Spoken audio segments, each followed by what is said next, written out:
and in fact, it appears Mr. Peters advanced, was repelled, and then advanced a second time. Right? I don't know how it could have been done differently by the officer unless we would expect the officer to stand idly by and just wait to see what happened. I don't think the law would expect that. I don't think the law requires that, and I don't think citizens would expect it. One of the other things that we were fortunate to get last week was the results of the toxicology. You all now know that it appears Mr. Peters had amounts of THC, some trace amounts of the Ritalin derivative, and then fentanyl in all likelihood from medical intervention. I want to emphasize, though, that the nature of the substance or substances in Mr. Peters' system is not central to the analysis. A police officer doesn't go through a differential when he's confronted with behavior of what an underlying substance could be. He has to respond to the behavior. And I think that's what happened here. The officer had to react to the irrational, aggressive, dangerous behavior in the best way that he could. And so while there was a lot of curiosity and speculation about the toxicology, it was less important to us. We met with representatives from Mr. Peters' family. They provided us much of the background that you see in there. And I think it's fair to say that at least one of his representatives anticipated that we would not submit it to a grand jury. That representative vehemently disagreed with our decision not to present it. But I think those people are available to talk to you. So, you know, we wrote 15, 17 pages, and one of the reasons we wrote as much as we did was to try to answer any questions you might have so you wouldn't have any questions. But if you do, we are happy to answer.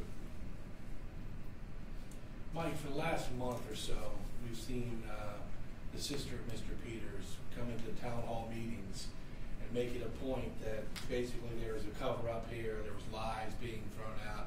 He was shot 3 times, not 2 times. You guys kind of refer to that in the packet here. She also pushed a narrative that there were no drugs found in his system, which we're now finding out is not the truth. Right. Can you talk anything about how not only this hurts an investigation like this, but also can further traumatize the other side of this, the officer who's involved in this? Right. Well, you know, I will say this, that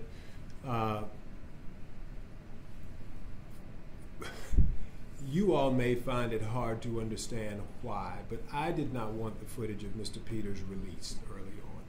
And the reason I didn't want the footage of Mr. Peters released is that he was an accomplished man who was a teacher. And so the city's last enduring image of Marcus Peters is that of a nude man flailing about on the highway.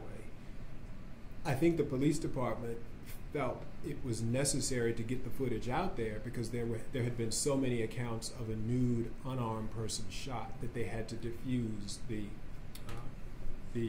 some of the concern. I assume that in the beginning, officials were trying to provide as much information to his family as they could. But what perhaps they should have done was emphasize that it was preliminary, and that might have avoided some of the back and forth that to me was distracting and counterproductive. There was no conspiracy, and if we were going to conspire, the things that we were alleged to be conspiring about didn't make much sense. I guess something else to kind of piggyback off that is there was multiple times I heard someone say there's no drug use. He had a mental breakdown, had a mental crisis, there was no drug use. But in here, you spell out not only was there drug use, but someone in the family tried to intervene, take the pill bottle, and also gave up where he was getting these pills from.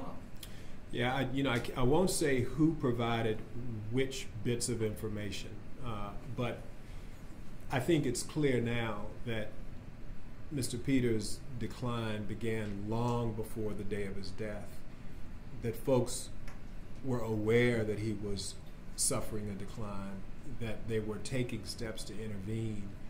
I don't know that they appreciated just how much he was using, or that he was having adverse reactions to the medication. But I don't think there's any question in anyone's mind now that Mr. Peters did have an adverse reaction to the meds and perhaps the marijuana.